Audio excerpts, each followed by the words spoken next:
Remédier aux obstacles qui entravent l'exercice des droits, comment penser l'avenir? La présidence va être assurée par Claudie Bodino, que je vais présenter maintenant. Claudie Bodino est politologue et collaboratrice de cabinet. Et je vais citer son dernier ouvrage qui s'appelle « Prendre la démocratie au mot pour une réappropriation citoyenne de la langue et de ses usages », paru chez l'Harmattan en 2000. Pour cette deuxième table ronde, 3 intervenantes que je vais vous présenter et un modérateur. Donc nos intervenantes, nous avons tout d'abord par ordre alphabétique Hélène Bretin, qui est sociologue, donc, qui est ici à ma gauche. Hélène Bretin donc, est sociologue, maîtresse de conférences en sociologie à l'Université Paris 13. Elle est membre de l'IRIS, Institut de recherche interdisciplinaire sur les enjeux sociaux. Elle a travaillé en France et travaille sur des thèmes articulant santé des femmes et inégalités sociales, genre et profession. Et elle a récemment passé 3 ans en Espagne, donc, où elle a pu mener des travaux liés à la politique de santé publique du gouvernement d'Andalousie. Elle a notamment travaillé sur l'humanisation de l'accouchement dans les hôpitaux publics, la diffusion de la pilule du lendemain auprès des femmes émigrées en Andalousie et également la sexualité des personnes âgées.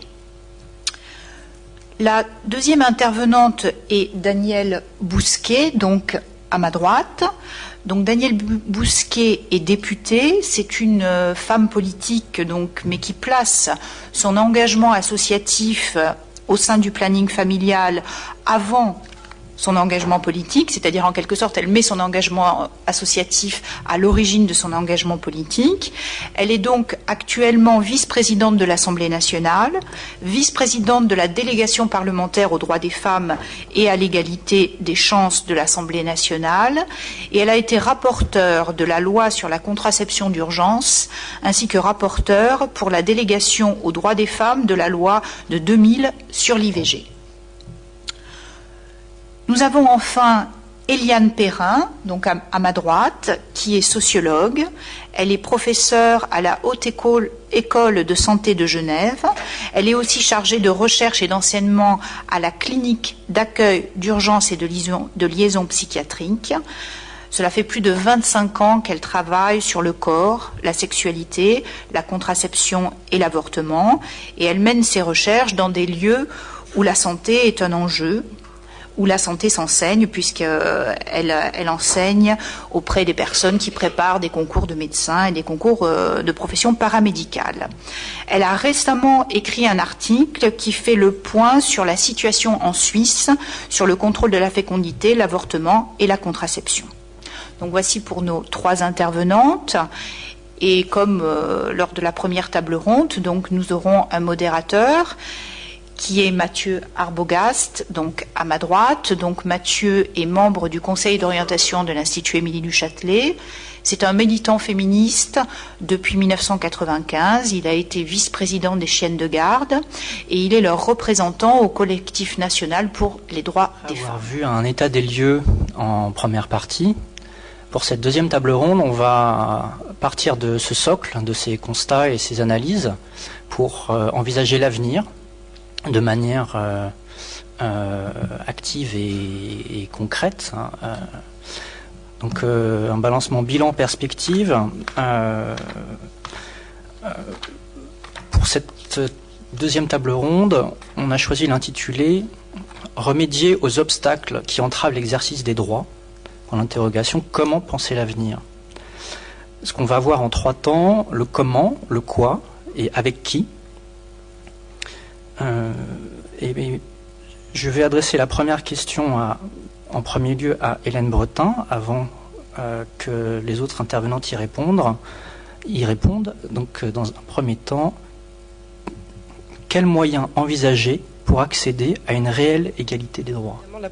Une des premières questions que je me suis posée, c'est de quelle égalité est-ce que l'on parle ici? Est-ce qu'il s'agit d'une égalité entre hommes et femmes ou entre les femmes selon leurs conditions sociales et ou leur orientation sexuelle, selon les origines ethniques? Bon, on pourrait décliner et on peut décliner, on voit à partir de cette question-là que précisément la réponse et la manière de penser les choses peut être extrêmement ouverte.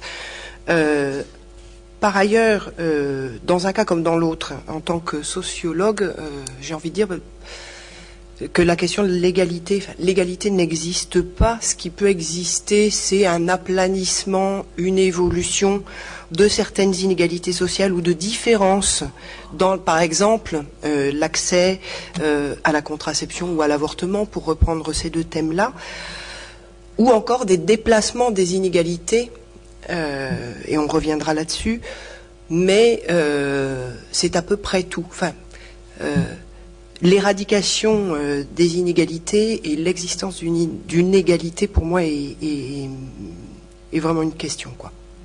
Alors, au titre des exemples que l'on peut donner très récemment du croisement justement entre genre, classe sociale, autour de la procréation médicalement assistée, sur ces questions des inégalités, de la manière dont elles se reposent, où elles se sont déplacées, je ferai simplement référence à un article d'Ilana Lowy qui est sorti dans la revue Mouvement, dans le dernier numéro de la revue Mouvement, et qui rappelle que, par exemple, pour donner des exemples concrets, passé 40 ans en France et hors problème médical avéré, le recours aux dons d'ovocytes discrimine les femmes sur les moyens financiers. C'est-à-dire qu'une partie d'entre elles seront, passé 40 ans, devront aller à l'étranger et payer pour pouvoir accéder à des ovocytes. Les limites d'âge qui sont posées en procréation médicalement assistée, nous dit Ilana Lowy, différencient fortement hommes et femmes et pénalisent les femmes du côté de l'accès. Et puis, il y a aussi cette question de la stigmatisation sociale de la maternité, des femmes dites vieillissantes, qui est plus marquée que celle des hommes, nettement plus marquée que celle des hommes qui auraient le même âge que les femmes en question. À titre d'exemple de nouvelles, ou tout au moins de nouvelles visibilités, de mise en visibilité de formes d'inégalité ou de différence entre hommes et femmes, y compris dans les représentations et les perceptions.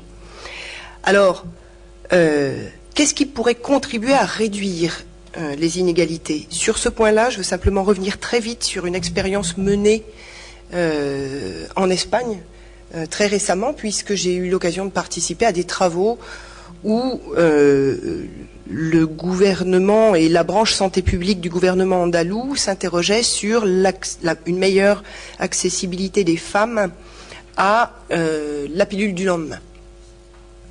Donc on a travaillé avec des femmes de diverses origines, roumaines, équatoriennes, boliviennes, marocaines, sur leur expérience reproductive, la question de la contraception et la question de l'avortement. Et ce que l'on a eu l'occasion de voir, c'est des choses qui ont pu déjà être rapidement mentionnées dans les débats qui précèdent, c'est l'absence, le peu d'informations, voire l'absence d'informations pour une bonne partie des femmes sur la pilule du lendemain, une assez forte stigmatisation de leur pratique d'avortement et une relative diversité des situations affectives et sexuelles. Et puis le poids de la religion musulmane, mais aussi très fortement de la religion catholique. Parallèlement, on a eu aussi un aperçu du blocage des médecins et du personnel socio-sanitaire qui contribue très directement parfois à faire obstacle à l'obtention de la pilule du lendemain et qui rend cette question-là, enfin qui la transforme en une espèce de parcours du combattant. Ça fait partiellement intervenir les questions morales, mais il y a aussi beaucoup d'ignorance. Des idées et des pratiques dissuasives et erronées de la part du corps médical. Pour résumer, on a à partir de ces expériences des pistes pragmatiques lorsqu'il s'agit, quand on veut essayer de répondre à la question quels moyens envisager pour accéder à une réelle égalité des droits ou comment réduire des formes d'inégalité. Ce qui nous apparaît très très clairement, c'est le besoin et l'importance des discussions et des échanges avec les femmes autour des informations. C'était évident dans les groupes de travail qu'on a menés avec elles, des espaces où elles peuvent partager, discuter, des espaces où les discussions font long feu et se répercutent, y compris au sein de leur famille ensuite. C'est-à-dire que les femmes reviennent avec d'autres idées, les discutent au sein de leur famille. Ces espaces-là n'existent pas, ou très peu, et ils sont atomisés par les conditions de travail et les conditions de vie des femmes et des familles. Les usagères, de ce que j'ai pu le constater, constituent une force impressionnante de propositions, extrêmement ancrée sur le quotidien. Lorsqu'on travaille avec les femmes sur les moyens d'accéder à l'information, ce qui leur paraît important, on a Je termine. On a une force de proposition tout à fait considérable qui doit être prise en compte. Et puis, bien évidemment, le dernier point là-dessus, c'est le besoin de formation et de réflexion médicale et paramédicale et de mise à jour des médecins sur un certain nombre de connaissances qui ne sont pas seulement des connaissances techniques, mais aussi des connaissances anthropologiques et culturelles sur les populations auxquelles ils ont affaire. Et on aura sans doute l'occasion de contraception, de droit à la contraception et à l'avortement, bien que je mesure parfaitement que c'est loin de recouvrir l'ensemble des droits sexuels, bien évidemment, mais parce que, pour moi, comme cela a été dit par d'autres tout à l'heure, ce sont les droits premiers, les droits fondamentaux qui, effectivement, vont permettre de décliner l'ensemble des autres droits pour les femmes.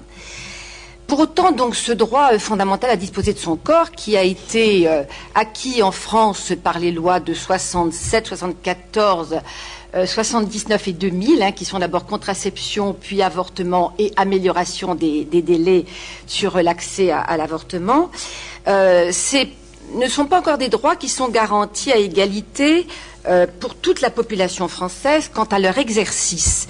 C'est-à-dire qu'il y a un décalage entre le droit et son application. Alors d'abord parce que ce droit est sous contrôle de la société, parce que c'est un droit qui est encore sujet de polémique, et on le voit effectivement à diverses occasions revenir ce débat sur est-ce que l'avortement c'est un droit effectif des femmes et est-ce qu'il ne faut pas le contrôler davantage. Sur le fait qu'il est remis insidieusement en cause régulièrement, et encore il y a 3 ou 4 ans par un amendement dit amendement Garot, qui sous prétexte d'une femme qui avait été accidentée et était enceinte, eh bien il voulait donner effectivement un statut juridique au fœtus. En donnant un statut juridique au fœtus, ipso facto, on remettait en cause le droit à l'avortement. Et puis parce que c'est encore un enjeu pour le pouvoir médical, et puis cela a été dit aussi à plusieurs reprises, bien sûr par le pouvoir religieux. Alors les freins sont nombreux à l'exercice de ce droit. D'abord les freins d'ordre culturel et moral et qui sont liés à ce que la société dit aujourd'hui de ce que doivent être les femmes en France, dans notre société. Et puis les deuxièmes freins, ce sont les freins d'ordre matériel, c'est-à-dire les difficultés d'accès à la contraception. Donc il faut mettre en œuvre des actions qui permettent de surmonter ces difficultés. D'ailleurs, nous avions, lors des débats de la loi de 2000 sur l'avortement, bien identifié les freins à l'accès. Et d'abord, il faut que les femmes aient le choix, cela a déjà été dit tout à l'heure, je le répète, le choix de la contraception. Donc une campagne régulière, une campagne, je dirais, presque permanente, sur des différents types de contraception et sur le message, la contraception la meilleure, c'est celle du meilleur choix par rapport à sa propre vie sociale et professionnelle. La meilleure contraception pour une femme, c'est celle qui est choisie, ce qui veut dire qu'il faut sortir du tout pilule. Ce qui veut dire aussi que la pilule du lendemain doit être mise très largement à disposition de tout le monde, parce que chaque rapport doit être protégé. Et je me souviens de Madame Aubeny qui disait récemment, la méthode Ogino frappe encore, c'est-à-dire qu'on imagine encore qu'on n'a pas besoin d'avoir systématiquement un rapport protégé. Or, quand il n'a pas été protégé, seule la pilule du lendemain permet effectivement de résoudre la question. Et puis, cela a été dit aussi tout à l'heure, les démédicalisations. On n'a pas besoin pour un premier entretien de contraception, d'avoir effectivement un frottis, etc. Tout ça, c'est une manière de limiter l'accès à la contraception. Puis le remboursement de la pilule 3e génération, vous avez vu dans la presse que c'est en cours. Je crois que, au moins pour les femmes sans ressources et pour les jeunes, l'ensemble des contraceptifs devrait être remboursé. Je crois que ça, c'est une chose pour laquelle il faut qu'on se batte. Et puis, ce qui me semble l'essentiel, c'est l'essentiel, je dirais, de tout. C'est la mise en place d'une véritable éducation sexualisée, ce qui veut dire permettre à chaque personne de s'épanouir dans ce qu'elle est, en prenant conscience de ce que la société lui met comme conditionnement. C'est-à-dire, voilà, je crois que c'est ça le plus important, et je crois que c'est là que nous avons à travailler. C'est-à-dire, qu'est-ce qu'on va mettre et comment on va éduquer à cette éducation sexualisée qui, à mon avis, n'est pas la même chose tout à fait que l'éducation sexuelle. Alors, il y a des exemples qui sont menés, par exemple, auprès de classes de CE2 qui portent sur l'éveil à la sexualité. Moi, je trouve ça extrêmement intéressant. Et puis, pour améliorer l'accès à l'IVG, c'est bien sûr aussi, là, le choix. C'est-à-dire le choix de l'IVG médicamenteuse, par exemple. Tout à l'heure, il a été dit que c'était cher, bien sûr. Mais en zone rurale, quand on est loin des hôpitaux, c'est très important de pouvoir avoir accès à une IVG médicamenteuse. Et puis, c'est demander au service public hospitalier non seulement une obligation quantitative, mais aussi une obligation qualitative. Il faut que les hôpitaux fassent des avortements autant qu'on leur en demande et qu'ils soient faits dans de bonnes conditions. Revaloriser, bien sûr, la rémunération, c'est une évidence. On a de moins en moins de médecins qui acceptent de le faire parce que c'est très mal rémunéré. Donc, je crois qu'il faut aussi maintenir les centres IVG autonomes, c'est-à-dire ceux qui permettent d'avoir une équipe dédiée, c'est-à-dire des médecins volontaires qui permettent effectivement de faire avancer la pratique et la recherche des IVG. Et je conclurai en disant que travailler avec les acteurs de terrain, c'est très important. En particulier, travailler avec les médecins pour que si éventuellement ils ont des blocages, je veux dire, idéologiques et culturels, on puisse en travaillant avec eux, leur permettre de dépasser ces blocages. Pour envisager des actions qui nous permettent d'accéder à une meilleure égalité, il faut qu'on sache quels sont les obstacles. Et alors, je dirais que j'en distinguerai deux. Il y a un obstacle dont vous venez de parler, dont on n'a pas parlé pendant la première partie de cette journée, c'est la médecine. Et la médicalisation de notre vie, je dirais, depuis bien avant notre naissance jusque bien après notre mort. On passe des examens avant de se marier pour savoir ceci et cela. Avant la naissance, tous les examens qu'on fait pendant une grossesse sont parfois à l'origine d'avortements. Donc, si vous voulez, et puis après notre mort, test ADN, Yves Montand, c'était sa fille, c'était pas sa fille. Donc, je passe rapidement, mais disons que c'est quelque chose qui est extrêmement fondamental, et tout ce qu'on peut demander aujourd'hui, on a des droits. Ces droits passent par le filtre des médecins. Et alors, dans un certain nombre de pays, dont la Suisse, le mien, d'où je viens, mais d'autres aussi, on rencontre des obstacles à la mise en œuvre des droits. Alors, je pense qu'il faut avoir des droits, mais que c'est de loin pas tout, qu'il faut pouvoir s'appuyer sur ces droits. Mais en fait, alors, il y a deux types de droits. Il y a des droits sur lesquels qui entérinent une situation sociale qui est acceptée généralement, et sur lesquels on ne revient pas. Exemple, le divorce. On n'a pas vu des débats fous en disant qu'il faut interdire le divorce, il faut revenir en arrière. Et puis, il y a d'autres types de lois qui passent pour calmer des conflits sociaux graves. Alors, par exemple, l'avortement, et qui sont tout le temps remises en question.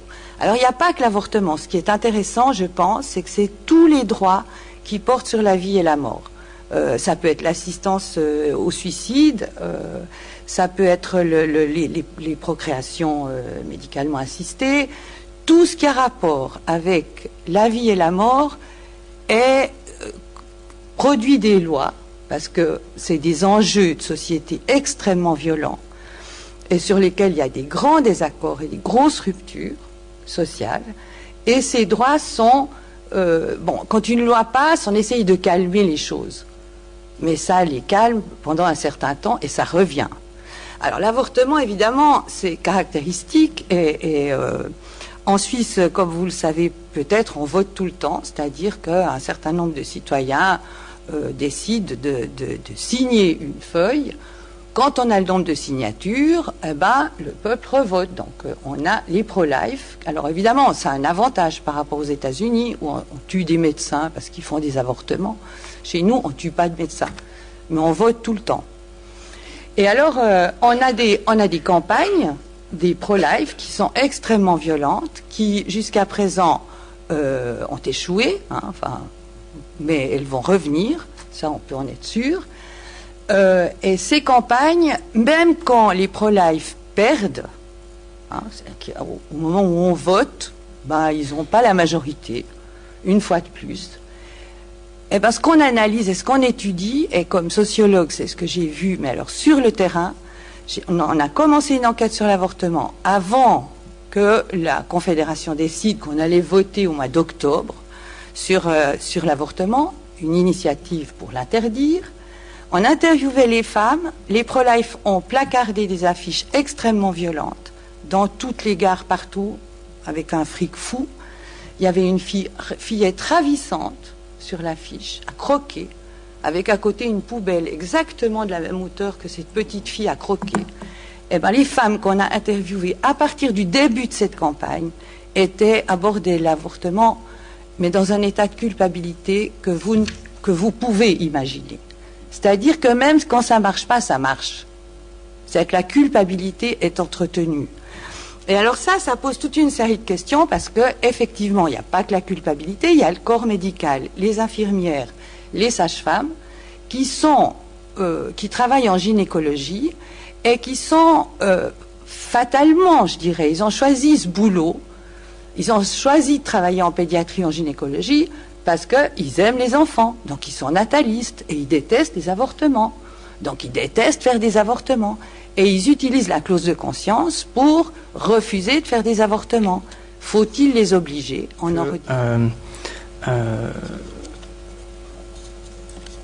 Envisager une réelle égalité des droits, c'est déjà, avant même d'envisager l'avenir, c'est d'éviter le retour en arrière. Que ce soit en termes d'avortement ou en termes économiques, par l'accès au remboursement notamment.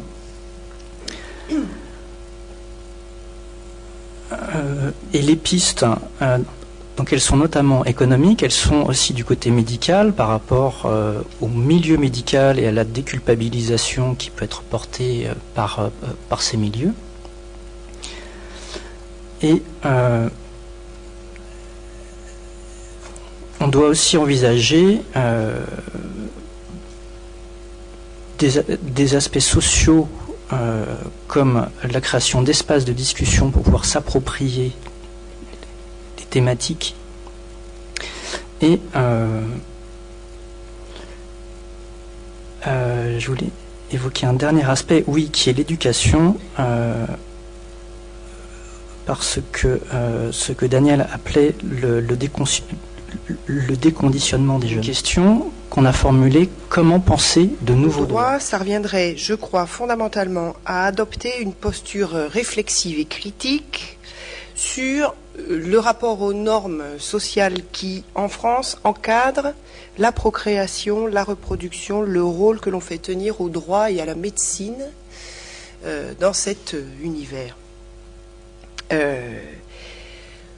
En regardant un petit peu les choses de plus près à l'occasion de ces assises et en regardant notamment ce qui apparaît dans les états généraux de la bioéthique de 2009 et en particulier autour des réflexions qui sortent du travail des forums citoyens, on se rend compte que, il me semble voir que ça coince autour de la question des nouveaux droits, ça coince précisément là où la référence dominante au couple hétérosexuel jeune, enfin surtout la dame jeune, est potentiellement remise en cause et que cela suppose d'appeler à la rescousse la médecine et la biologie.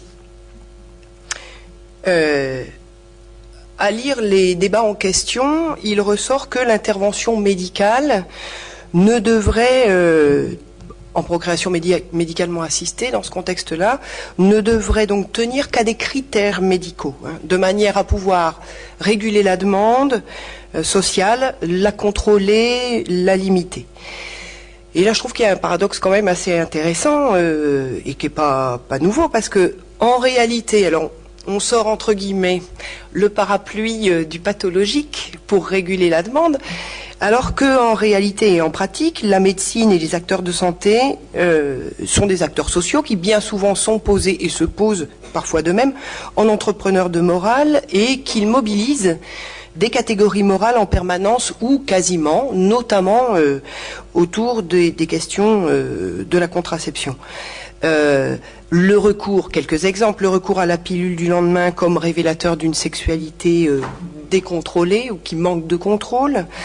Exemple encore, l'instabilité sexuelle des jeunes, considérée qui a longtemps été un argument au fait que l'on ne pose pas de stérilet à des filles jeunes alors qu'on ne se pose pas la question dans le cadre d'un couple conjugal qui est supposé être stable sexuellement. Bon. la légitimité de faire des enfants au regard des ressources et des conditions de vie, qui sont des choses que moi j'ai observées dans les discours médicaux il y a des années de ça, auprès de femmes d'origine étrangère, et je crois que ce sont des choses qui perdurent. Donc, etc., etc. C'est-à-dire que penser de nouveaux droits, c'est questionner cette construction morale et ses effets sur la pratique concrète.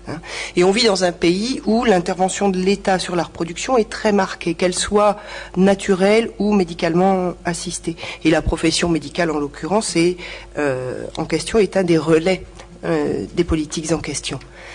Il me semble que le débat sur de nouveaux droits ou sur l'élargissement de nouveaux droits, ça mobilise de ce que l'on peut entendre, des critères moraux qui sont construits aussi sur une certaine série de confusions.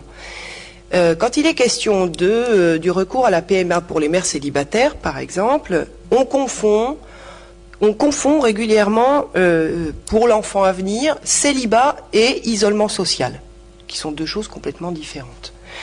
De la même manière, on confond, pour l'homoparentalité, on confond homosexualité et confusion des genres.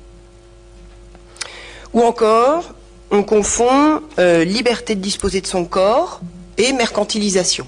C'est-à-dire qu'on glisse de l'un à l'autre, comme ça, de manière parfois un peu rapide. Et puis par ailleurs, il me semble que l'argument du recours possible à l'adoption, dans les cas qui sont médicalement non recevables, il me semble que ça revient, enfin c'est des questions qu'on peut se poser, ça revient aussi dans une certaine mesure à assimiler l'adoption, parce qu'on dit dans ces cas-là il y a l'adoption. Est-ce que ça revient pas un petit peu à assimiler l'adoption à une espèce de parentalité au rabais, entre guillemets, tout ça, et à consacrer à nouveau le primat du biologique qui est déjà si fortement ancré, Voilà. Moi, je crois que par rapport à ces questions-là, il me semble, c'est pas une pirouette, pour moi en tout cas, c'est pas une pirouette. Je crois que tout ne se règle pas forcément avec des droits. Il s'agit pas seulement de droits, mais il s'agit aussi de pointer les angles morts, comme je disais, les angles morts de la formation des soignants et des intervenants auprès des femmes, les angles morts de la sociabilité de genre avec l'absence d'espace de discussion, ou les angles morts de la recherche qui laisse de côté la contraception masculine, pour reprendre cet exemple. Je crois que l'on peut élargir la palette des droits qui permettent à des femmes d'accéder à davantage d'autonomie. C'est une généralité de le dire comme ça, mais je crois qu'il faut effectivement que la réponse soit oui, avec un certain nombre de précautions. C'est d'abord qu'il s'agisse effectivement de nouveaux droits pour les femmes et non de moyens de contrôle supplémentaires sur les femmes. Je dirais que la deuxième condition que j'y mets, c'est qu'il ne faut pas qu'il s'agisse de prouesses techniques que l'on peut réaliser à travers le corps des femmes, en passant sous silence les souffrances que ça implique pour les femmes. C'est le cas de la PMA, par exemple, c'est-à-dire qu'il faut une évaluation régulière de ces techniques-là. Je crois donc qu'il faut refuser de faire du corps des femmes un champ d'expérimentation comme les autres, parce que le corps des femmes, c'est pas un réceptacle. Le risque, c'est effectivement de voir le marché qui va utiliser de manière marchande le corps des femmes. C'est impensif de dire ça, mais c'est vrai quand même. Et puis, le risque aussi, ça a été évoqué à plusieurs reprises tout à l'heure, c'est de voir créer le devoir d'enfant. C'est-à-dire cette revendication de plus en plus imposée, mais de plus en plus vécue de manière individuelle et de plus en plus subjective du devoir d'enfant. C'est-à-dire ce qui nous est de plus en plus imposé par l'extérieur. Et la possibilité que nous devons avoir de pouvoir renoncer à ce droit qui nous est donné. Parce que ce retour du biologique, c'est quand même quelque chose qui doit particulièrement nous interroger et nous inquiéter, parce qu'on en arrive à malheur à celle qui ne peut pas transmettre la vie. Et moi, je vois aussi là-dedans la revendication d'un certain nombre de groupes qui revendiquaient jusqu'à présent, enfin qui revendiquent toujours d'ailleurs, le droit à la différence, et je pense en particulier à des groupes gays. Et je trouve que cette demande de différenciation a basculé dans une demande d'assimilation à travers l'enfant. Je m'interroge un petit peu sur ce basculement-là qui me semble un petit peu curieux. Et je dirais que donc la revision des lois bioéthiques à laquelle nous allons procéder à partir de janvier, effectivement, nous interroge sur toutes ces questions-là. Et je prendrai rapidement, je ne sais pas combien de temps il me reste, l'exemple de la gestation pour autrui. Moi, la question que je me pose toujours, c'est est-ce qu'une avancée est respectueuse d'une personne ou de la personne de son autonomie et de sa liberté. Alors, c'est vrai que les réponses ne sont jamais évidentes parce que dans la gestation pour autrui, ou bien on considère que le fait de porter l'enfant d'une femme qui ne peut pas avoir d'enfant, parce que par exemple elle n'a pas d'utérus, c'est effectivement une grande générosité. Ou bien on pense qu'on transforme les femmes en utérus à pattes, comme l'a dit Axel Kahn, parce qu'il y a l'argent qui est derrière.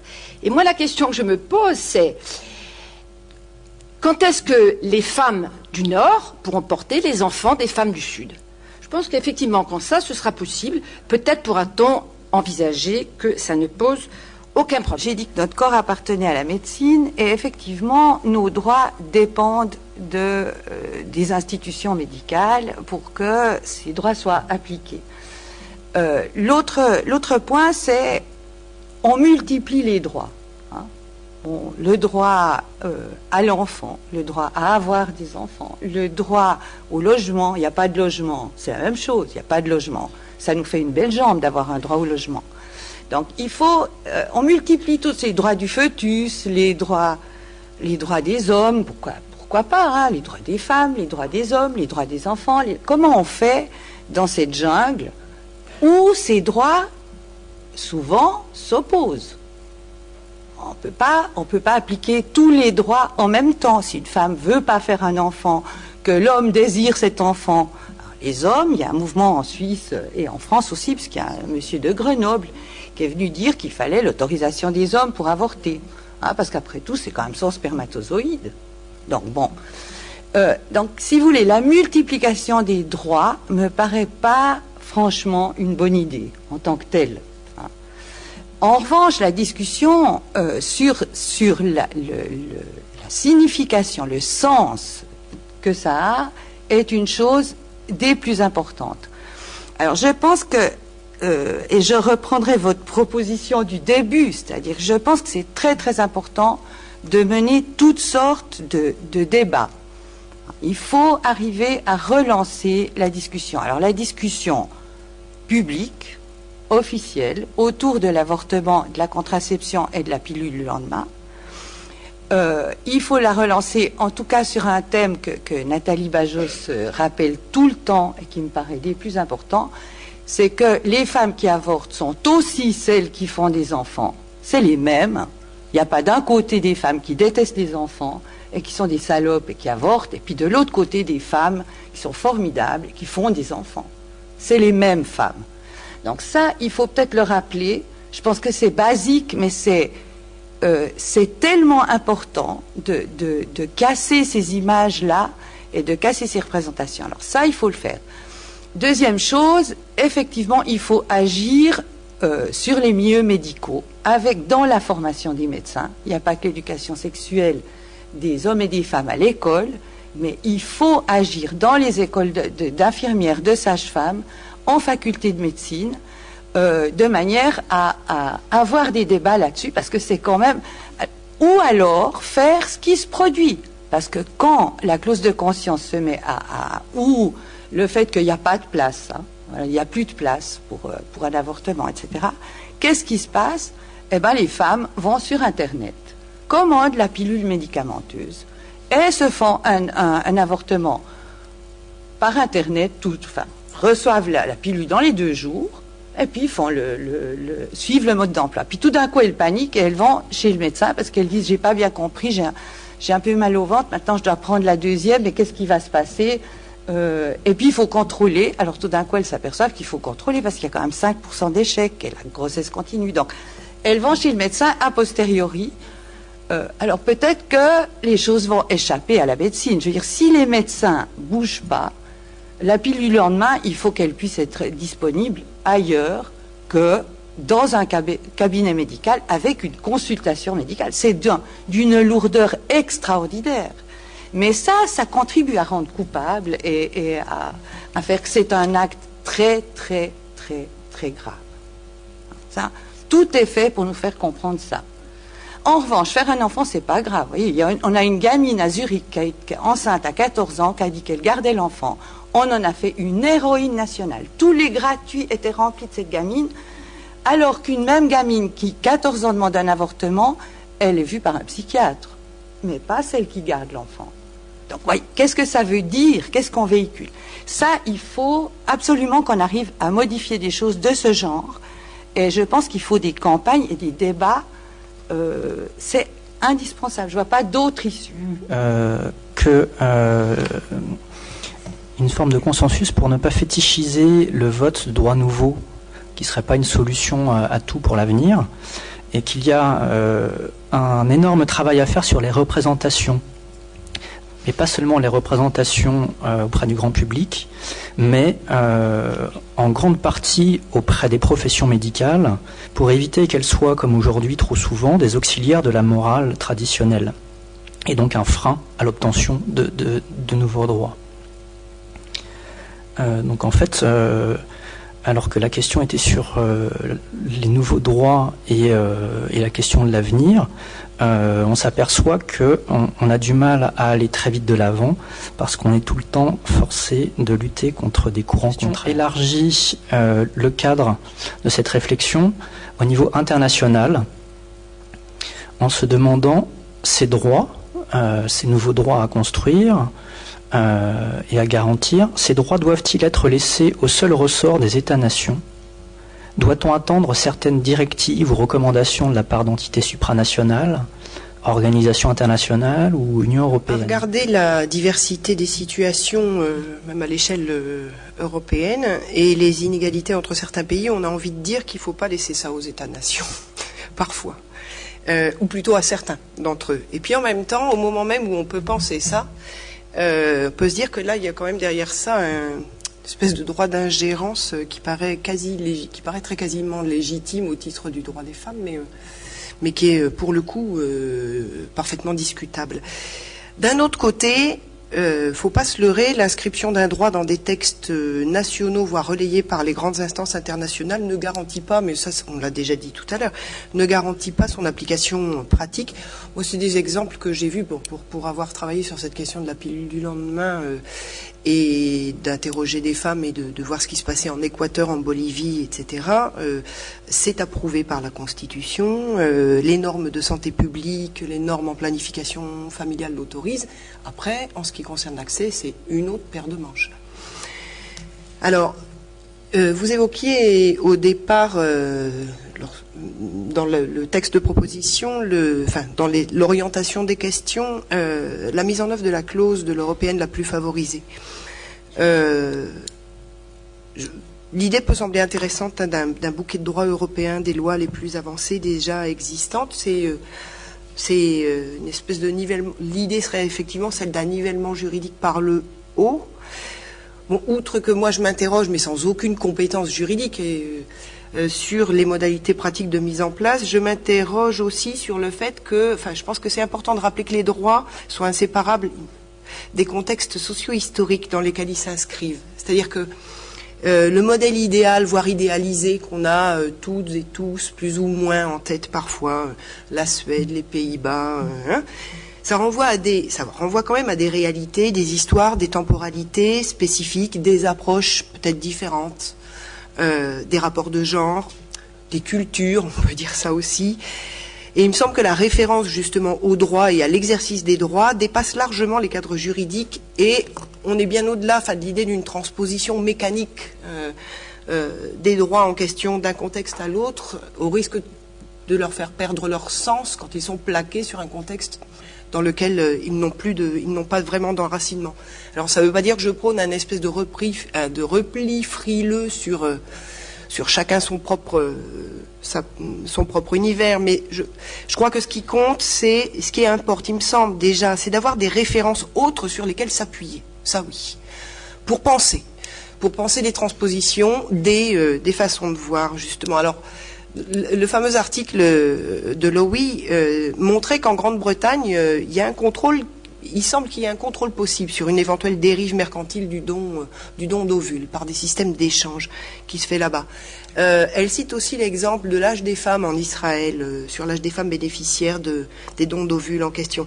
Et ça amène à réfléchir justement sur des transpositions qui ne sont pas des transpositions mécaniques, mais sur d'autres formes de penser notamment les rapports sociaux qui encadrent les contextes juridiques.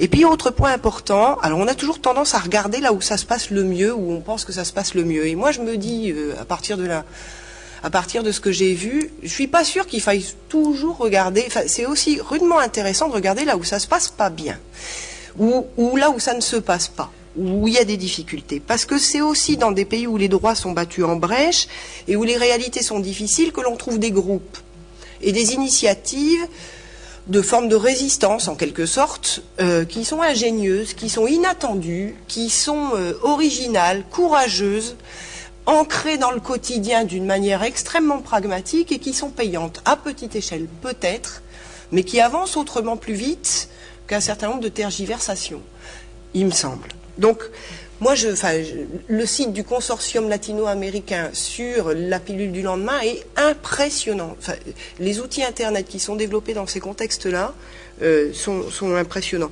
Les expériences américaines de ce point de vue, parce que ça n'a pas du tout été évident de réussir à obtenir l'autorisation du plan B, sont édifiants là-dessus. Donc, moi, j'ai envie de dire, ne regardons pas seulement là où ça se passe bien, prenons aussi des leçons de là où ça se passe pas bien et là où c'est compliqué. Et donc, alors les grandes organisations internationales type OMS, type ONU, j'ai tendance à reprendre ce que disait Maïté quand elle dit que c'est important que ça existe. Alors, je sais pas. J'ai envie de dire, d'une manière un peu lapidaire, ça mange pas de pain. C'est des appuis, il me semble qu'avoir des références à ces droits dans des contextes internationaux, ce sont des appuis pour argumenter des initiatives, des revendications, des mobilisations. Ça donne du poids, ça donne du crédit. Mais en soi, ça ne garantit pas la déclinaison et la prise en charge des droits à l'échelle nationale. Et puis, par ailleurs, on sait quand même toute l'ambiguïté, de certaines de ces instances qui, directement ou indirectement, sont parfois impliquées en recherche et en développement et dans la commercialisation des contraceptifs et ont pu soutenir et soutiennent de façon efficace des politiques démographiques qui ne sont pas respectueuses des droits. Je crois que c'est l'autre versant de l'affaire, mais faut le garder en tête, à mon avis. Aujourd'hui, de la situation en Europe, c'est que le libre choix de la maternité, de leur maternité par les femmes, ce droit donc universel, n'est toujours pas reconnu comme étant de la compétence de l'Union européenne, alors que parallèlement, l'Union européenne est mandatée sur l'égalité entre les hommes et les femmes. Alors la question qui peut se poser peut-être sur le débat qui doit s'enclencher en Europe, et pour l'anecdote, je raconte que je venais tout à l'heure à Paris avec une députée européenne féministe verte que je connais bien, et on en a discuté dans le train, et elle me disait que dans la commission femmes, aujourd'hui, elles ont mis ça sur le boisseau parce qu'elles attendent que l'Irlande ait voté. Elles veulent pas que ça serve de prétexte pour à nouveau que l'Irlande dise non, et elles vont ressortir ce sujet très important dès que le vote irlandais aura eu lieu. Voilà. Alors sur quoi peut-on s'appuyer au plan international? Vous l'avez dit tout à l'heure, les conférences des Nations Unies, celle de Caire en 94, de Pékin en 95 et puis les objectifs du millénaire en l'an 2000 ont délivré un engagement mondial à promouvoir les droits sexuels et reproductifs. Je conviens que le fait que ça existe ne suffit pas. Mais c'est très important que ça existe. C'est très important que ça existe parce que ce sont des points d'appui pour faire avancer les choses.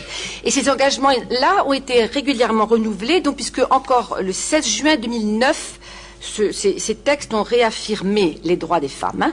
Puis il y a aussi des textes européens. Le caractère universel de ce droit au choix a été affirmé dans une résolution en 2008 qui prend position en faveur du droit à l'avortement. Et il y a un rapport Von Lenker de 2002 au Parlement européen qui affirme le droit sexuel, les droits donc sexuels, les droits à l'avortement, à la contraception gratuite pour les jeunes et pour les femmes fragiles, gratuite à la contraception d'urgence et le droit à l'éducation sexuelle dès l'enfance. Donc on voit bien qu'il y a eu effectivement déjà un travail très important. Mais la question qui se pose aujourd'hui, c'est celle de l'égalité des droits en Europe. C'est-à-dire comment on fait pour assurer donc aux femmes le respect de leur liberté, et en particulier de la liberté d'utiliser, enfin pas d'utiliser leur corps, mais de disposer de leur corps. Voilà. Alors, aujourd'hui, ce qu'on sait, c'est que l'Europe fonctionne sur des majorités de compromis. Donc, ce que l'on peut espérer, c'est qu'effectivement, le compromis se fasse sur un progrès. Et en particulier, c'est là qu'on retrouve la proposition de Gisèle Halimi, un compromis qui tire les textes européens vers le haut. Et c'est vrai que c'est intéressant, cette clause de l'européenne la plus favorisée.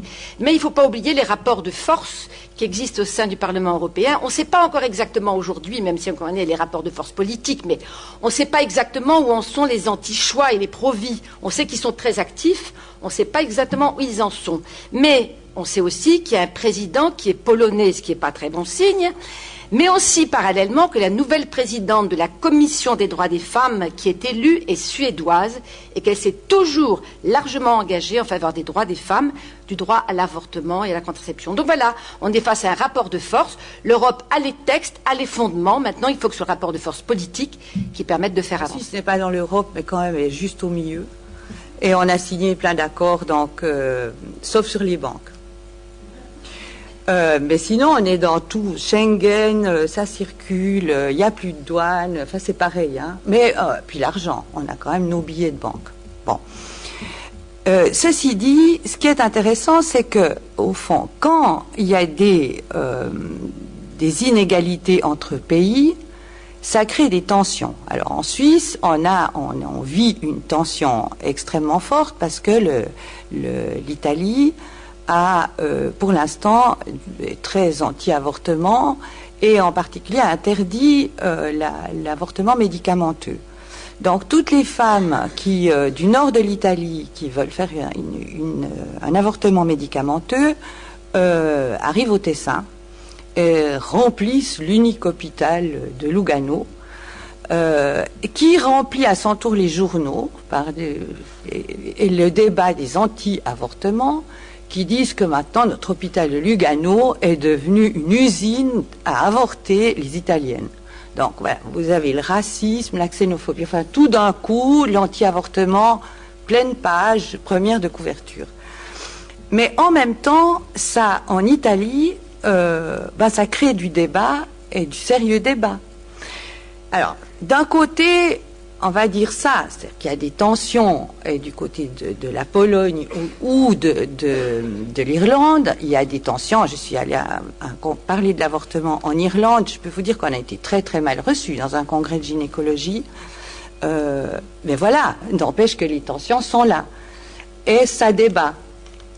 Alors, dès que la loi en Suisse est passée en 2002, dépénalisant l'avortement, il n'y a plus de discussion du tout. C'était dans la poche, c'était fini. Donc le débat, alors que l'application laisse vraiment à désirer, mais il n'y a plus moyen de mobiliser 3 chats.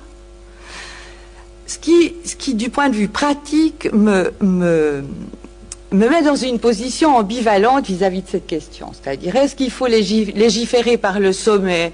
Et voilà, en Europe, on a droit à l'avortement, à la contraception. Silence radio, le problème est réglé. Et on a une démobilisation importante, ou est-ce qu'il faut renforcer les mouvements pro-avortement en Pologne, en Italie, en Irlande, pour que si cette loi doit passer en Italie, en Pologne, hein, elle passe avec une forte mobilisation, c'est-à-dire une pression pour que cette loi soit mise en pratique. Hein, c'est toute cette relation. Alors, bon, une loi européenne qui conseillerait, ce serait très bien, hein, je dirais, mais ce serait plus d'un ordre, de l'ordre d'un conseil, d'un avis général. L'Europe n'a pas les moyens d'imposer une loi à tous les pays européens sur cette question, à mon avis, pour l'instant, d'imposer la mise en application. Donc ce serait bien, mais à condition que ça ne classe pas la question, mais que ça la relance dans les pays où ces droits ne sont pas acquis. Alors voilà, moi je suis très ambivalente sur cette question. Cette question d'une approche internationale de la conquête des droits, elle renvoie finalement aussi au très local. Donc s'il y a un accord, évidemment, pour dire que c'est utile, c'est un bien que des textes internationaux et des normes internationales soient adoptés, il ne faut pas tout en attendre, il ne faut pas trop en attendre non plus. Déjà parce que la pression positive peut intervenir de relations bilatérales d'État à État, et aussi parce que les innovations et les démarches concrètes les plus intéressantes peuvent provenir non pas d'en haut, du sommet, mais du terrain. CNRS, INED.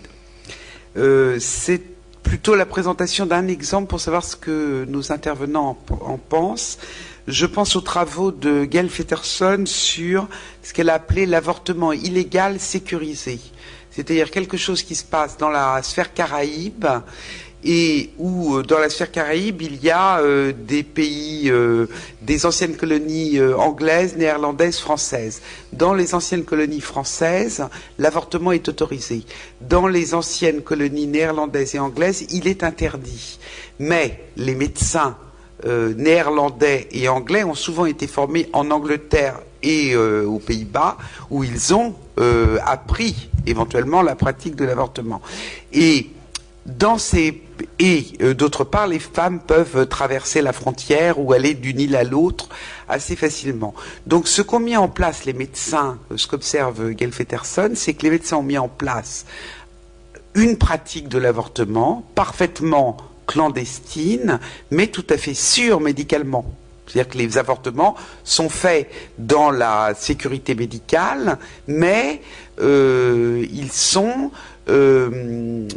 simplement pas déclarés, illégaux, etc., etc., parce que l'opposition politique dans ces pays ne permettrait pas de faire passer une loi libéralisant et remettre, alors là c'est pour ça que la question du débat de temps en temps est pas forcément bonne et que la question des mauvais choix, enfin des mauvais exemples peut être intéressante, c'est que si on remet le débat sur le tapis, on risque de découvrir effectivement toutes ces filières clandestines sûres. Oui, je voulais simplement revenir sur la question de cette clause de l'européenne la plus favorisée et en fait du droit européen. L'année dernière, dans cette enceinte, je crois que c'était Marie-Thérèse Langtin ou peut-être quelqu'un d'autre, parlait à propos du droit européen en disant que la meilleure manière d'obtenir au fond l'application des droits, c'est de porter plainte pour discrimination, c'est-à-dire que si des gens peuvent obtenir des droits et que le voisin ne peut pas l'obtenir, elle disait, je ne suis pas juriste, mais elle disait que c'était au fond une des meilleures manières aujourd'hui d'obtenir l'application d'un droit existant. Donc, est-ce qu'il ne faudrait pas essayer d'obtenir justement que l'Europe prenne des règlements, y compris si on sait que dans certains coins, ça sera difficile de les mettre en œuvre, et de l'autre main, je veux dire d'une main obtenir ses droits, le fait de donner ses droits, et de l'autre main favoriser une culture de la plainte pour discrimination. Parce que moi je trouve que globalement nous n'usons pas assez des recours juridiques. Souvent le recours juridique finit par aboutir, mais nous avons toujours tendance, surtout en France, à penser qu'il faut lutter. Alors, il faut faire une mobilisation. Je suis bien sûr qu'il faut lutter, il faut faire des mobilisations. Mais enfin, on ne peut pas toujours être en train de se remobiliser, de repartir en manif, etc., etc., alors qu'il y a des outils auxquels on n'a pas idée ou pas recours, qui pourraient peut-être favoriser l'application des règles qui existent, des lois qui existent. Donc je voudrais avoir l'avis des personnes qui sont les plus versées justement dans ces pratiques européennes. Alors là, mon intervention en tant qu'associée au lobby européen des femmes, je me souviens, en 2005, on avait donc Pékin plus 10. Et à ce moment-là, il y avait une grosse menace sur la plateforme de Pékin, et en particulier tout l'aspect droit reproductif qui avait été acquis en 1995.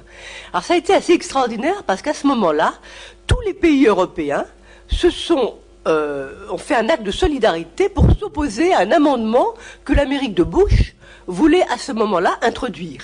Et cet amendement n'a pas pu passer.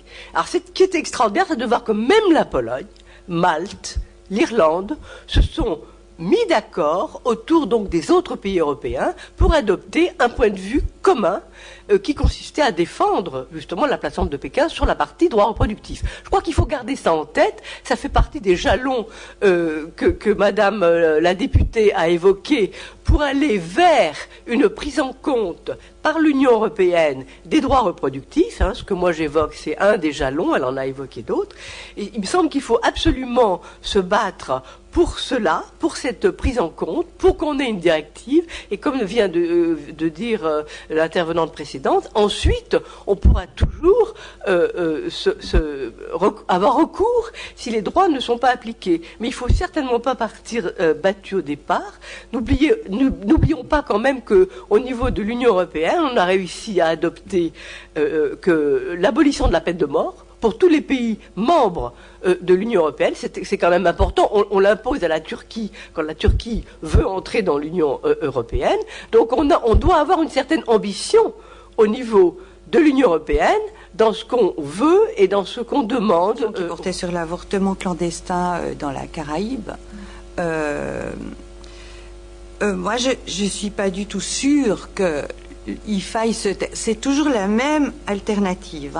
La troisième question portait sur la même chose, c'est-à-dire, est-ce que... Alors, il y a des sociologues qui sont de cet avis-là, moins on en parlera, mieux ça se passera. Maintenant, on se tait, c'est fini. On a obtenu l'avortement, on se la ferme, et bon. Et même clandestin, il aurait mieux valu n'en jamais parler. C'est une affaire de femmes.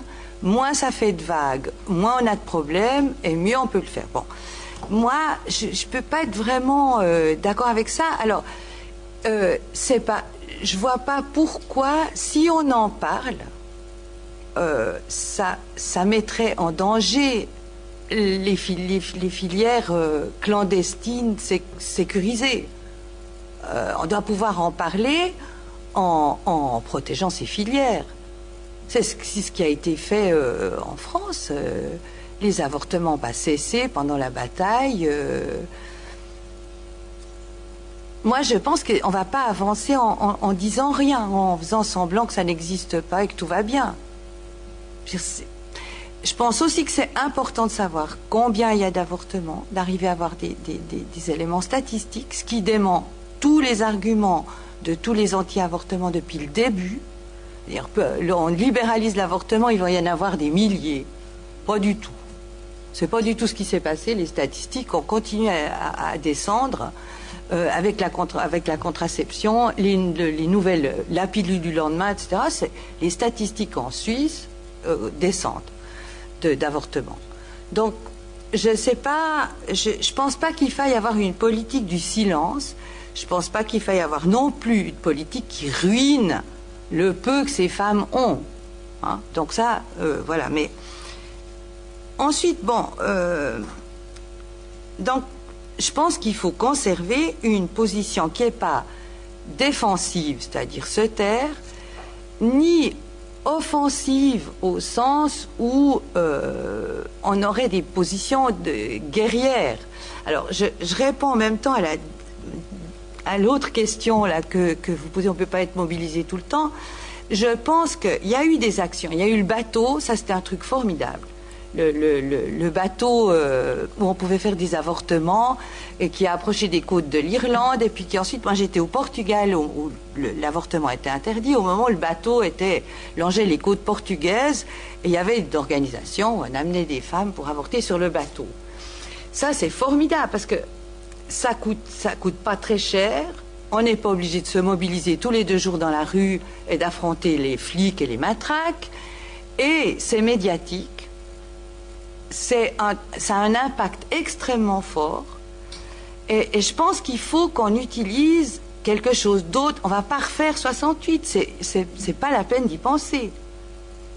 Alors, il faut faire d'autres choses. Alors, il y a Internet. Moi, je suis sûre qu'il y a des choses à faire sur Internet, qu'il y a des discussions à avoir sur Internet. Les jeunes vont sur Internet et Internet a un impact extrêmement fort. Donc il faut discuter sur Internet et discuter de la réalité des choses et pas avec un discours idéologique uniquement. Qu'est-ce que c'est l'avortement? Qui fait des avortements? Quoi, pourquoi, comment ça se fait réellement, qu'est-ce que ça signifie, est-ce qu'on devient, enfin tous les arguments, bon, ensuite on peut plus avoir d'enfants, on devient stérile quand on a fait un avortement. Tout ça, moi je pense qu'il faut absolument multiplier les sites et des sites de discussion, des blogs, des éléments comme ça. C'est comme ça qu'aujourd'hui un certain nombre de choses passent. Donc il faut créer des trucs, il faut être inventif. Ça c'est très important. Maintenant, la question sur déposer plainte pour discrimination, moi je pense, il faut pas choisir fromage ou dessert. Faut faire tout à la fois. Il faut lutter sur le plan légal. Si on peut déposer plainte pour discrimination, il faut le faire. En même temps, il faut se battre sur d'autres terrains pour avoir des droits. Il faut pas choisir. Il faut multiplier toute une série d'actes légal, illégal, paralégal. Il n'y a pas de raison de choisir. C'est pas la question du silence que pose il me semble, moi ce que racontait Michel là, c'est plutôt et en ça, oui, ça rejoint des espèces de situations de résistance. C'est que, en fait, c'est ce que ça montre, c'est comment une société fait avec quand elle doit faire sans. Et ben on voit qu'elle développe. Il se passe des trucs, et il se passe des choses, y compris qui remettent en question un certain nombre de stéréotypes sur la posture médicale. Alors moi la première, posture critique sur l'attitude des médecins, oui, mais en même temps on voit bien que quand il s'agit, qu'ils sont aussi parfaitement capables dans un certain nombre de contextes, et quand ils ont été socialisés de la bonne façon, et qu'ils font face à des réalités qui sont celles-là, en l'occurrence, il y a une pratique sécurisée. Donc moi, je vois plutôt ça comme ça. C'est pas de l'ordre du silence, et il s'agit pas de se taire là-dessus, mais il s'agit de montrer aussi comment précisément on a affaire à une pratique universelle entre guillemets, et que d'une manière ou d'une autre, on trouve des moyens, et y compris des moyens qui relèvent d'un espèce de consensus qui est pas si silencieux que ça, mais sur lequel on s'accorde, on trouve des solutions. Alors les pérenniser de la sorte, c'est une autre histoire, mais là on voit bien comment faire avec quand on doit faire sans. Et je trouve que c'est important. L'autre aspect, c'était par rapport à, il me semblait, mais c'est plus très clair dans ma tête, sur le fait qu'il fallait pas se replier sur oui, voilà, c'était par rapport à l'hôpital qui, chez vous, accueille les Italiennes. Mais de toute façon, elles voyagent, les femmes. Elles continuent de le faire, même les Françaises, et elles continueront de voyager à cause de ça. Elles voyagent peut-être moins actuellement parce qu'on a gagné 2 semaines, mais elles continuent de voyager. Et elles continuent de passer la frontière entre le Portugal et l'Espagne. Bon, ce serait un leurre de penser qu'on va se replier chacun sur nos frontières. Il y a un certain nombre de cliniques en Andalousie qui accueillent les femmes portugaises. Enfin bon, et ça aussi, c'est connu. Et puis on travaille comme ça dans ces endroits-là, donc c'est un fait. Et ce repli-là, bien évidemment qu'il n'aura pas lieu. Complètement votre avis sur ce que vous avez dénoncé, qui est un vrai scandale, le comité d'éthique. On va parler de beaucoup de textes qui ont un rapport effectivement très étroit avec les droits des femmes. Hein. Et c'est vrai que ce sont des hommes qui sont au comité d'éthique, et puis que vous avez raison, à l'Assemblée nationale, il y a 18% de femmes, et donc 80. C'est-à-dire que quand il y a 10 députés, il y a 8 hommes. Hein.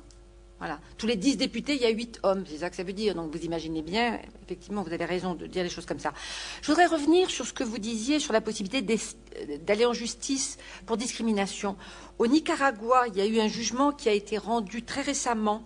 2 jeunes femmes ont porté plainte. L'avortement est interdit au Nicaragua. Elles ont porté plainte contre le fait que ça portait atteinte à leur droit contre la torture, à ne pas subir de torture, et elles ont gagné. Alors bien sûr qu'en France, enfin en Europe, c'est sans doute pas cet argument-là qu'il faudrait utiliser, mais on voit bien qu'il y a des choses. On pourrait tout à fait estimer qu'effectivement la discrimination pourrait être un argument mis en valeur. Hein. Elles se sont basées sur les textes internationaux. C'est très intéressant. Moi, je crois qu'on a intérêt. Hein, l'Europe est tout à fait prête à entendre, à écouter et à recevoir. Nous sommes profondément européen dans l'âme, mais pas du tout dans la pratique. Et je crois qu'il faut qu'on utilise mieux l'Europe. C'est une opportunité, à mon sens, très grande de pouvoir faire avancer, alors une fois de plus, au plan des textes, mais des droits des femmes. Après, la pratique, c'est autre chose.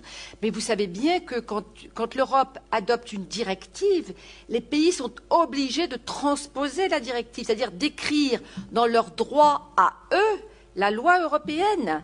Donc s'il y avait un texte européen, mais qui soit une vraie loi européenne, une directive européenne, pas simplement un texte comme ça, une loi européenne sur le droit à l'avortement, ça oblige tous les pays d'Europe à écrire le droit à l'avortement dans leur propre droit interne. Sauf que pour le moment, je le dis, c'est pas de la compétence, mais il faut faire avancer le débat. Elle en tire pas mal d'autres. Elle pose la question, là c'est le militant qui parle, de comment on agit, comment on lutte. Parce qu'il ne faut pas oublier de prononcer certains mots et de les répéter. Cette question sur la HALD, elle pose la question des institutions qui sont en cause. Il n'y a pas que le gouvernement, il n'y a pas que le législateur. Il y a aussi, par exemple, là pour la révision à venir des lois de bioéthique, il y a le Conseil d'État qui a remis un rapport assez détaillé en expliquant ses positions. Il y a les juges, la jurisprudence peut avoir un rôle assez important. Il y a des institutions comme la HALD. Mais si on sait que à la HALD, il y a un très faible pourcentage de plaintes déposées au motif de discrimination selon le sexe, très très faible. Il y a des freins qui ne sont pas que individuels. Il y a la question des représentations, on en a beaucoup parlé dans la première table ronde, mais dans celle-ci aussi ça compte pour penser l'avenir et pour avancer. Parce qu'il y a une poussée idéologique extrêmement forte depuis quelques années pour dénoncer un soi-disant victimisme. Donc en fait, ça crée un environnement social très hostile dans la pratique pour déposer plainte, parce qu'on ne veut pas justement être celle qui se plaint tout le temps. Or la question, c'est pas une question d'être une personne qui se plaint uniquement. Premièrement déjà, si on dépose une plainte, c'est qu'on a un motif pour le faire, premièrement. Et deuxièmement, c'est pas que des questions individuelles, mais c'est une question politique. La journée, elle était placée sous le slogan « Le privé est politique ». Aborder les choses collectivement, sous un angle politique, c'est ça aussi qui est en cause derrière des dépôts de plaintes massifs, des recours aux institutions. Une approche politique parce que un certain nombre de questions sont liées et c'est bien un système sexiste contre lequel on lutte et qu'on essaye de faire évoluer pour en sortir. Je disais tout à l'heure que pour moi c'est assez différent de l'éducation sexuelle. C'est-à-dire c'est pas seulement la sexualité, c'est aussi le développement de la personne dans son intégrité, on va dire physique, psychologique, etc., etc., en dehors des rôles traditionnels, c'est-à-dire en lui donnant les moyens, d'une part, d'affirmer sa responsabilité de personne humaine, et d'autre part, en lui permettant de décrypter les conditionnements qui sont censés en faire ou un garçon ou une fille être social. Voilà. Et c'est pour ça que je dis qu'à mon sens, il y a énormément de travail, parce que je crois que c'est là qu'on va trouver effectivement aussi les moyens de lutter contre les violences faites aux femmes. Voilà. Je pense que c'est là qu'on trouve le nœud des choses, et c'est comme c'est sans doute l'une des choses les plus difficiles, c'est ce sur quoi on ne travaille pas. Moi, ça me laisse... je suis un peu surprise que vous soyez tous tellement favorables à ça, parce que c'est quand même, alors du point de vue économique, c'est un vrai facteur d'inégalité. Là, il y a plein de femmes qui ne peuvent pas se payer ça, puis qui vont garder une grossesse. Donc, je ne suis pas contre le tourisme, j'adore voyager, et je ne suis pas contre qu'elle voyage, mais franchement, là, ça fait cher le voyage.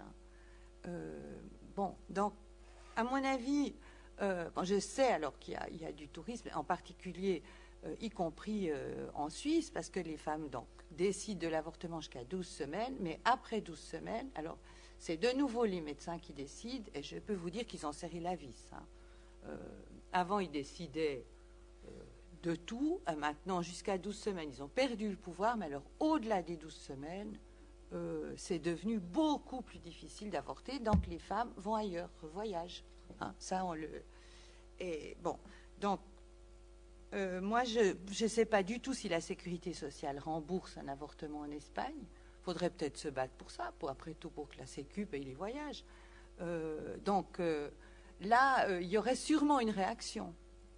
Je dirais que c'est un peu provocateur, mais après tout, pourquoi pas Donc voilà, bon, sur la question des voyages. Sur la question des pro-life et de la stratégie des pro-life, je pense que ça, c'est décisif.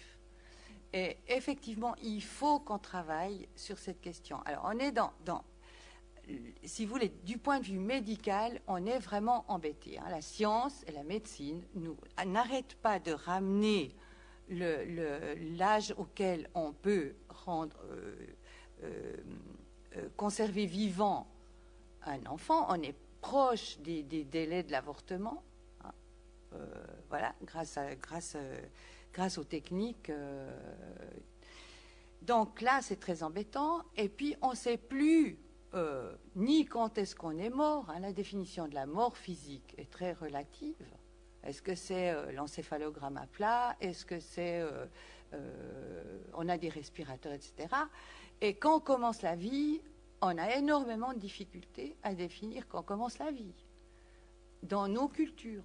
Je dirais qu'en Chine, ils n'ont pas ce problème. Enfin, ils n'ont en tout cas pas eu du tout. Ils ont une toute autre attitude à l'égard de l'avortement, simplement parce que la vie, c'est le souffle. Et tant qu'un enfant n'est pas sorti du ventre et n'a pas respiré, eh ben, c'est pas un être humain. C'est pas encore un être humain. Il faut qu'il respire.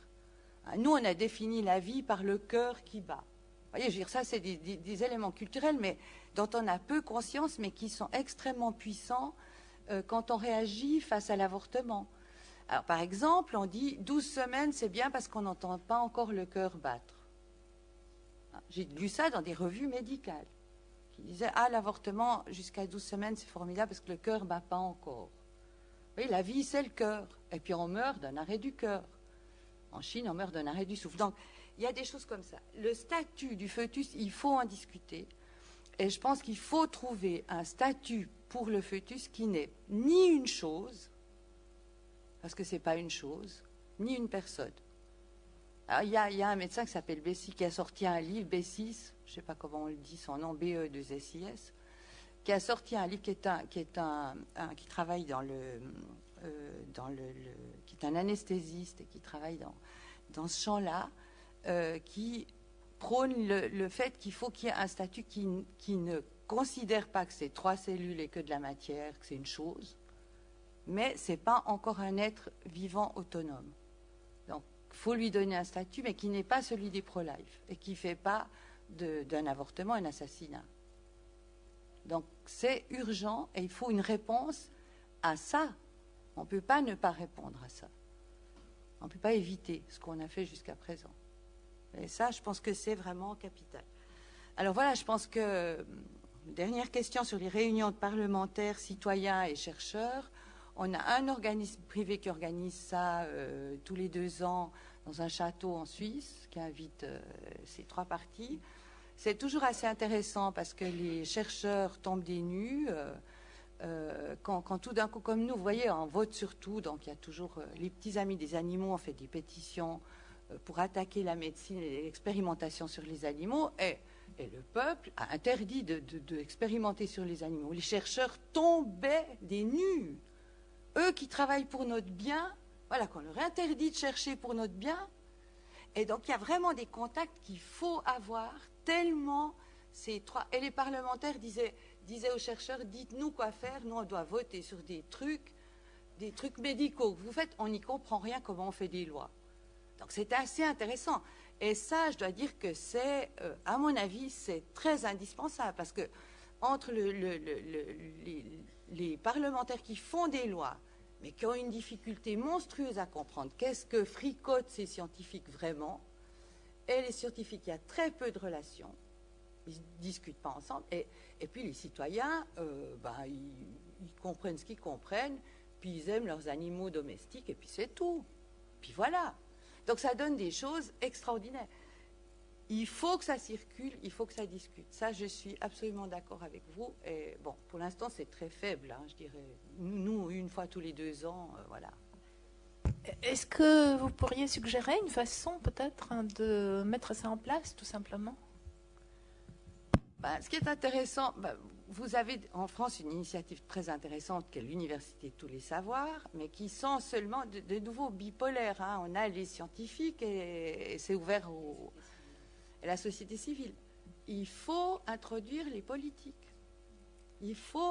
À mon avis, c'est indispensable. Et de manière structurelle, c'est-à-dire faire en sorte qu'ils soient là, qu'ils y viennent. Pas les invités, ils n'ont pas le temps. Si vous faites que les invités, ils ne viendront pas. Et donc quelque chose qui est structurel et puis il faut que ce soit plus ou moins médiatisé. Comme ça, ils viennent parce qu'on voit... J'ai eu l'occasion de faire des entretiens avec des femmes autour de l'expérience. Je pense notamment à l'équipe, à Michel et aux gens qui travaillent avec toi, etc. On a toutes été confrontés à un moment ou à un autre à des femmes qui nous posent des questions qu'elles n'ont pas osé poser au médecin et qui nous disent qu'elles n'ont pas osé le poser au médecin parce qu'elles auraient peur d'être sentir un peu bêtes, de ne pas savoir, etc. Et ça, c'est très, très, très fréquent. Enfin, dans mon expérience de chercheur, en tout cas, c'est très fréquent. Je suppose que dans la vôtre aussi. Donc, c'est vrai que... Alors, il ne s'agit pas tant... Enfin, c'est pour rebondir sur cette idée d'un dialogue tripartite... Et puis sur cette idée d'espace que moi je revoyais dans ces débats de femmes équatoriennes, roumaines, marocaines en Espagne, il y a, c'est toujours, moi ça m'impressionne toujours de voir la quantité de questions que les femmes, que les gens ont autour des droits, mais aussi de dimensions extrêmement pratiques, pragmatiques, sur le recours à la pilule, commencer un stérilet. Enfin, c'est des choses que moi j'entendais lorsque je menais une première recherche sur la question des inégalités en matière de contraception il y a maintenant 20 ans. Ça continue. On se demande toujours comment c'est fichu, quelle forme ça a. On le voit comme ça. Enfin, on manque d'espace de concrétisation, je dirais, de mutualisation des connaissances, de mise en commun, mais y compris de mise en commun des délires. Enfin, les femmes elles-mêmes se régulent très très bien quand il y en a une qui dit un truc, quand elle raconte un truc qu'elle a pensé sur telle chose, elle se marre entre elles et elle dédramatise s'il y a besoin. Et je continue d'y penser, mais des espaces comme ça, j'en vois pas beaucoup. Ou alors des choses très très informelles, des groupes de parole qui vont avoir lieu dans tel ou tel espace, mais c'est quelque chose qui... je trouve que là, il y a quelque chose à creuser de ce point de vue-là. Parce que et qui peut être en partie résolu par Internet, mais pas complètement.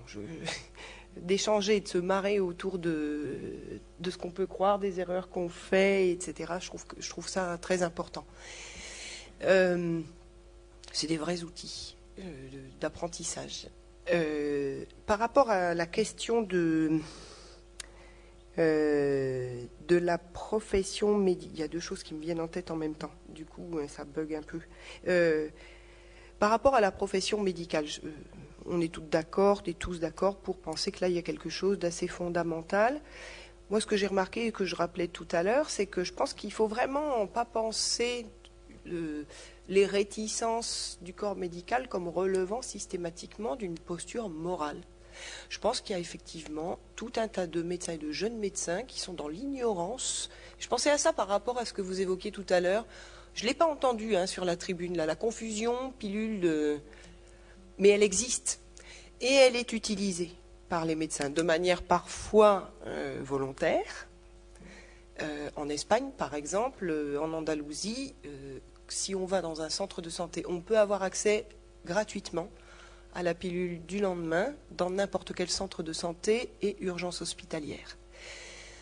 Si on a affaire à des médecins résistants, ils vont utiliser la clause de conscience. Et ils en ont le droit. Parce que à l'époque où elle a été mise en place, la distribution gratuite, on n'était pas encore complètement au niveau de recherche qui permet... Enfin, on était encore très fort, y compris en Espagne, dans les débats autour du caractère abortif de la pilule en question. Si on suit les débats, on est bien au-delà de cette question-là, sauf que elle continue de se reposer et ça continue d'être utilisé comme un argument pour un certain nombre de personnes qui opposent donc une résistance. Et ils en sont, au niveau du service andalou de santé, à faire gaffe de ne pas mettre de garde ensemble deux médecins qui ont la même approche pour ne pas fermer la porte pragmatiquement à des femmes qui viendraient. Donc je pense que c'est... Alors, il y a de la morale, mais il n'y a pas que de la morale. Je pense qu'il y a aussi beaucoup de confusion et beaucoup d'ignorance ou de manque de formation. Alors, je trouve qu'il y a un vrai travail à faire et des travaux à mener justement sur la socialisation des médecins et des jeunes médecins autour de la pratique médicale qui a trait à l'avortement et à la contraception. Le livre qu'avait fait entre guillemets, petite étude, enfin c'est pas péjoratif, mais c'est parce qu'elle avait un échantillon assez petit, mais je trouve que Mogeli avait mis en évidence des choses crudement intéressantes justement, à la fois qui montrent comment les médecins, les jeunes médecins évoluent, ont intériorisé la question que c'est un droit. Alors ça, c'est au niveau rhétorique, ça va, c'est acquis. Mais après, c'est une autre paire de manches. Et en fait, la socialisation médicale ici est fondamentale. C'est-à-dire que pour pouvoir dépasser un certain nombre d'a priori, ils ont aussi besoin d'être pris en main, mais littéralement, par des médecins qui vont démystifier et leur montrer ce que c'est. C'est-à-dire que je pense qu'effectivement, on ne parviendra pas à faire... à convertir, entre guillemets, un jeune médecin à la cause de l'avortement si on le cantonne à la pratique des avortements pendant tout son internat, sans l'aider, sans l'accompagner et d'une manière qui peut ressentir comme une forme de punition. Et je pense que là, c'est pas seulement les jeunes médecins, c'est la pratique des pairs et vraiment l'éducation telle qu'elle est proposée ou cet angle mort-là dans la formation universitaire.